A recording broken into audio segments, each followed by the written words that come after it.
Hello again. With more and more right-wing parties doing well in Europe, and even becoming part of coalitions and so on, the mood is shifting away from tolerance of mass immigration and the welcoming with open arms of asylum seekers. Even political parties which are easygoing on immigration fear that they will be sidelined unless they start taking the subject seriously.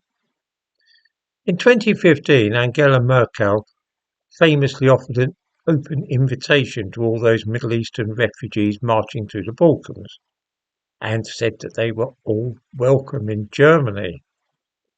That country consequently ended up with 1 million Syrians. Now, Germany is asking them when they are going home. The reason for their leaving their own country, the Assad regime, having now gone. Germany has suspended asylum applications from Syrians, and so surprisingly has Britain.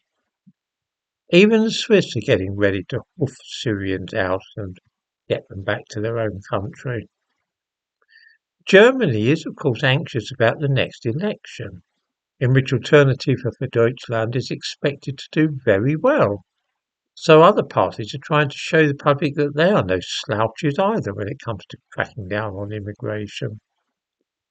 Austria is outdoing other countries by preparing what is described as an orderly repatriation and deportation program to Syria. This sounds very exciting, and I really can't see why this country can't start looking at something similar, not just in connection with Syria, but maybe one or two other countries as well.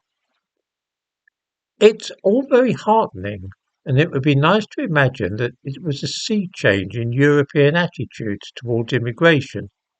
But the truth is that this is all no more than a drop in the ocean.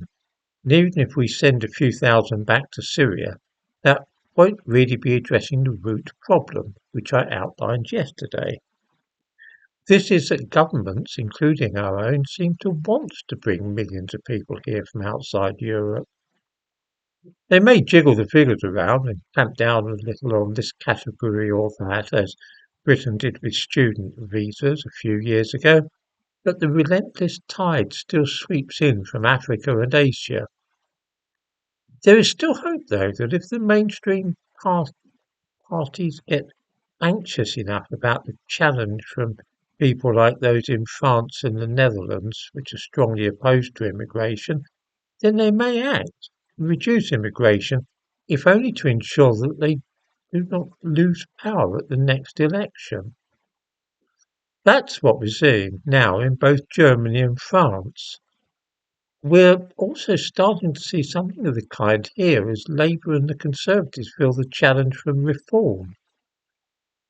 It is possible, but I do not know how likely, that this might mean that older and longer established parties really might feel obliged to clamp down on immigration as part of a common policy across the whole of Europe. As usual, in the description of this video, I give links to news items about these subjects, to which I refer in this video.